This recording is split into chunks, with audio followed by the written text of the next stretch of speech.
आज होती मकर संक्रांती आणि सकाळी 4लाच उठली होती. अंघोळ वगैरे केली, पुरण टाकलं, कारण ओवीच्या पप्पांना आज टिफिनला पुरणपोळी द्यायची होती. ते 6:30 वाजता जातात. तर इथं पुरण वगैरे सर्व आपलं शिजलं होतं, पुरणाला चटका पण दिला. तर सर्व तयारी झाली होती, आमटी पण झाली. 5:30 वाजेपर्यंत माझं सर्व झालं होतं. पोळ्यांना लागले तर बघू शकता, बाहेर 5:30 वाजले होते तरी अंधार होता. कसं होतं, आपण सर्व घरामध्ये पुरणपोळी वगैरे करतो आणि घरातल्यांनीच खाल्ली नाही तर आपल्यालाच नंतर करमत नाही, म्हणून मला आज पुरणपोळी द्यावी टिफिनला. मी आवरलं, अशा प्रकारे नैवेद्य वगैरे दाखवला सुगड्याला आणि एक सुगडा घेऊन नंतर ओसायला वगैरे गेलो. सर्व कामे घरातली आवरली होती आणि आज उशिरा जायचं होतं थोडंसं ओसण्यासाठी.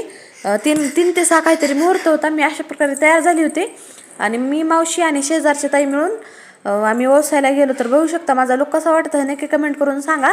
आणि मंदिरात तर खूप एवढी भयानक गर्दी होती. 3:30ला गेलो होतो आम्ही, तरी पण खूप गर्दी होती. बघू शकता तुम्ही मागे पुढे पण आमच्या.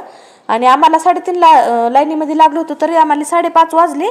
तर 1 तास आम्ही लाईनीमध्ये होतो, बघू शकता. आणि ओवी पण सोबत होती, तर लेकरं तर सोबत घेऊन जाऊच नाही, कारण खूपच गर्दी होती. बघू शकता तुम्ही. तर अशा प्रकारे आमच्या इथं पूजा वगैरे करतात. इथं सर्व बायाच्या ओट्या वगैरे भरला. तर कसा वाटला आजचा ब्लॉग नक्की कमेंट करून सांगा. तर बाय.